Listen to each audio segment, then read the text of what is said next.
പ്രിയമുള്ളവരെ നമസ്കാരം.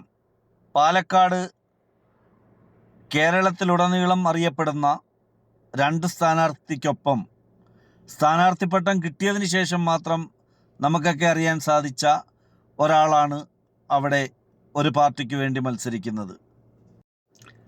അദ്ദേഹത്തിൻ്റെ ആ വേറിട്ട പ്രവർത്തനങ്ങളും ആ സംസാരവും ഇടപെടലുമൊക്കെ രാഷ്ട്രീയത്തിനതീതമായി എല്ലാവരും നോക്കിക്കാണുന്നുണ്ട് എന്നുള്ള ഒരു യാഥാർത്ഥ്യമാണ് നമുക്ക് മനസ്സിലാക്കാൻ സാധിക്കുന്നത്. അദ്ദേഹത്തിനോടൊപ്പം നിൽക്കുന്നവർക്ക് അദ്ദേഹത്തിൻ്റെ വിഷയത്തിൽ രാഷ്ട്രീയം തന്നെ നോക്കുന്നില്ല എന്നുള്ളതും നമുക്ക് കേൾക്കാം.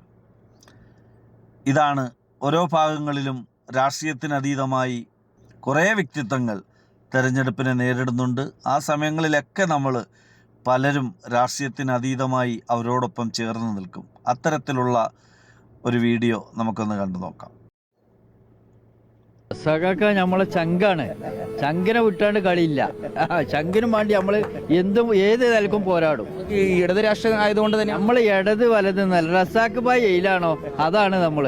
ആ ഇടതോ വലതോ ആയിട്ടല്ല, ഇത് നമ്മളെ മുത്താണ്. ഈ മുത്തിനെ നമ്മൾ സംരക്ഷിക്കേണ്ട നമ്മളെ ബാധ്യത, നമ്മളെ കടമയാണ്. സംഭവിക്കുന്നത് എന്നുള്ളത് നമുക്ക് കാത്തിരുന്ന് കാണാം. നന്ദി, നമസ്കാരം.